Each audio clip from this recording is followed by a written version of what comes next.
നമസ്കാരം. കഴിഞ്ഞ 1-2 പ്രാവശ്യമായിട്ട് നമ്മൾ വീഡിയോ ചെയ്തിരുന്നു. ഈ വെയിറ്റ് ലോസിൻ്റെ വീഡിയോസിനെ കുറിച്ച് സംസാരിച്ചിരുന്നു. ഈ വെയിറ്റ് ലോസ് മരുന്നുകൾ കോംപ്ലിക്കേഷൻ ഉണ്ടാക്കുമോ ഇല്ല എന്നുള്ളതാണ് ഫസ്റ്റ് ചോദ്യം. കോംപ്ലിക്കേഷൻസ് ഉണ്ട്, സൈഡ് എഫക്റ്റ് ഉണ്ട് എന്നുള്ളതാണ് ഏറ്റവും പ്രധാനമായിട്ട് എനിക്ക് പറയാനുള്ളത്. കാരണം ഒരിക്കലും നിങ്ങൾ ഓവർ ദ കൗണ്ടർ പോയി എടുക്കരുത്. എസ്പെഷ്യലി ഇപ്പോൾ വില കുറഞ്ഞിട്ടുണ്ട്. 1000-1500 രൂപയ്ക്ക് പോലും ഈ ഇഞ്ചക്ഷൻസ് അവൈലബിൾ ആണ് മന്ത്ലി തെറാപ്പിക്ക്.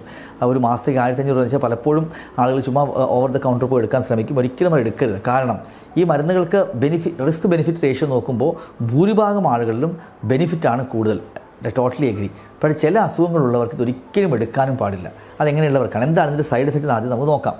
ഒന്നാമത്തെ സൈഡ് എഫക്റ്റ് എന്ന് പറയുന്നത്, ഇത് ചെയ്യുന്നത് നമുക്കറിയാം, നമ്മുടെ സ്റ്റൊമക്കിൽ നിന്നുള്ള ഫുഡിൻ്റെ മൂവ്മെൻറ്റിനെ താഴത്തോട്ട് പോകുന്നത് കുറച്ച് സ്ലോ ചെയ്യും. അതാണ് ഡിലേഡ് ഗ്യാസ്ട്രിക് എംപ്റ്റിയിങ് എന്നുള്ളത്. അതായത് നമ്മുടെ ആഹാരം താഴ്ത്തപ്പം വയറ്റിൽ തന്നെ നിൽക്കും. വയറ്റിൽ നിൽക്കുമ്പോൾ താഴത്തോട്ട് ഇറങ്ങിപ്പോയില്ല. അങ്ങനെ വരുമ്പോൾ എന്ത് പറ്റും? വയറ് ഫുള്ളായിട്ടിരിക്കുന്ന പോലെ തോന്നും. ചെറിയ ഛർദിൽ പോലെ വരും, ചെറിയ ഗ്യാസ്ട്രൈറ്റിസ് പോലെ വരാം, ചില കോൺസ്റ്റിപ്പേഷൻ വരാം, അതായത് വയറ്റിൽ നിന്ന് പോകാതെ വരാം.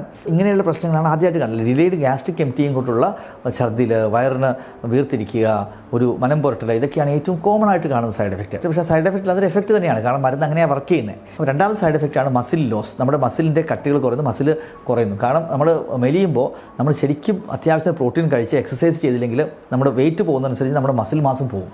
പലപ്പോഴും നന്നായിട്ട് ചെയ്തില്ലെങ്കിൽ 25-30% നമ്മുടെ മസിൽ ഈ വെയിറ്റ് ലോസിൽ കുറയുന്നതായിട്ട് കണ്ടുവന്നിട്ടുണ്ട്. അപ്പോൾ നമ്മൾ ചെയ്യേണ്ടത് കൃത്യമായിട്ട് അത് അഗെയിൻ കറക്റ്റായിട്ട് എക്സസൈസ് ചെയ്യുക, പ്രോട്ടീൻ ആവശ്യത്തിന് കഴിക്കുക.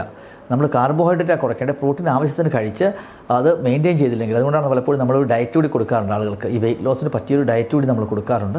ആ ഡയറ്റ് കൃത്യമായിട്ട് ഫോളോ ചെയ്യുക, കൃത്യമായിട്ട് വെയിറ്റ് ട്രെയിനിങ് ചെയ്യുക, ചെറിയൊരു വെയിറ്റ് എടുത്തൊക്കെ എക്സസൈസ് ചെയ്യുക. അതുപോലെ കാലിലാണെങ്കിൽ ചെറിയ ലോഡ് ചെയ്തിട്ട് മസിൽസിനെ ബിൽഡ് ചെയ്യാനുള്ള, മസിൽസ് നശിക്കാതിരിക്കാൻ നമ്മൾ നോക്കണം. ഇതൊരു കോമൺ സൈഡ് എഫക്റ്റാണ്. നമ്മൾ സൈഡ് എഫക്റ്റിൽ ഇതിൻ്റെ കൂടെയുള്ള ഒരു പ്രശ്നമാണ് ഫാറ്റ് പോകുന്നതിൻ്റെ കൂടെ മസിൽ കൂടി പോകും. അപ്പോൾ മസിൽ പ്രിസർവ് ചെയ്യാനായിട്ട് നമ്മൾ നോക്കണം. അല്ലെങ്കിൽ മസിൽ പ്രിസർവ് ചെയ്തില്ലെങ്കിൽ പ്രായമാകുമ്പോൾ നമ്മുടെ വെയിറ്റ് കുറഞ്ഞാൽ നമുക്കത് നമ്മുടെ ബോഡിയെ ക്യാരി ചെയ്യാനുള്ള സ്ട്രെങ്ത്ത് നമ്മുടെ മസിൽസിന് കാണില്ല. അപ്പോൾ മസിൽ കൃത്യമായിട്ട് എക്സസൈസ് ചെയ്യുക. മൂന്നാമത്തെയാണ് ഏറ്റവും സീരിയസ് ആയിട്ടുള്ള സൈഡ് എഫക്ട്സ്. അത് റെയറാണ്. ആദ്യത്തെ രണ്ടും കുറച്ച് കോമൺ ആണ്. ഈ ഛർദിലും ഇതും വളരെ കോമൺ ആണ്. മസിൽ ലോസ് നമ്മൾ ശ്രദ്ധിച്ചില്ലെങ്കിൽ അതും വരും. മൂന്നാമത്തതാണ് ഏറ്റവും കോംപ്ലിക്കേഷൻസ് ഉള്ളത്. ഒന്ന് പാൻക്രിയാറ്റൈറ്റിസ്.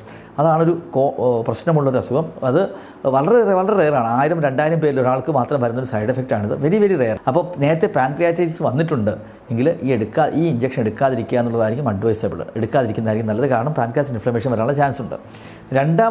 അപ്പോൾ പാൻക്രിയാറ്റൈറ്റിസ് എങ്ങനെയാണ് വരുന്നത് വെച്ചാൽ, വയറ് ഇഞ്ചക്ഷൻ എടുക്കുന്ന സിവിയർ ആയിട്ടുള്ള പെയിൻ ഉണ്ടെങ്കിൽ അത് പലപ്പോഴും പാൻക്രിയാറ്റൈറ്റിസ് ആകാനാണ് ഒരു പോസിബിലിറ്റി. രണ്ടാമത്തെ ഒരു പോസിബിലിറ്റി നമ്മുടെ പിത്താശയത്തിൽ ഗോൾ ബ്ലാഡർ സ്റ്റോൺസ്. അത് നമ്മൾ പെട്ടെന്ന് വെയിറ്റ് ലോസ് വരുന്നവർക്കാണ് ഇത് കൂടുതലായിട്ട് കണ്ടുവരുന്നത്. എഗെയിൻ ഇതൊരു റെയറാണ്. 100 ഒരാൾക്കോ അത് താഴെയൊക്കെ ഇതിൻ്റെയൊക്കെ ഒരു ഇൻസിഡൻസ് ഉള്ളൂ. പാൻക്രിയാറ്റൈറ്റിസിനേക്കാളും കുറച്ചുകൂടി കൂടുതലാണ്. പിത്താശയത്തിൽ കല്ല് വരും.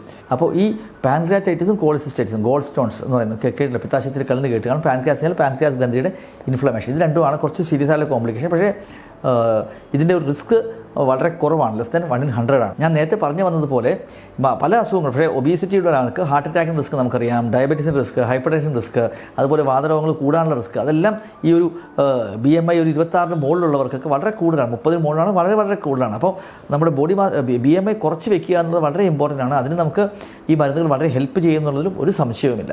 അപ്പോൾ നമ്മൾ ഈ മരുന്ന് യൂസ് ചെയ്യുമ്പോൾ തന്നെ നിങ്ങൾ ഒരിക്കലും മേടിച്ചെടുക്കരുത്. റിസ്ക് ബെനിഫിറ്റ് റേഷ്യോ നല്ലതാണെങ്കിലും ആദ്യത്തെ ഇനിഷ്യൽ സ്ക്രീനിങ് ഒക്കെ ചെയ്ത് ഡോക്ടറുടെ നിർദ്ദേശാനുസരണം മാത്രം ഇത് എടുക്കുക. അങ്ങനെ ചെയ്തു കഴിഞ്ഞാൽ മാത്രമേ ഇത് ഒപ്റ്റിമൽ ഔട്ട്കം വരികയുമുള്ളൂ.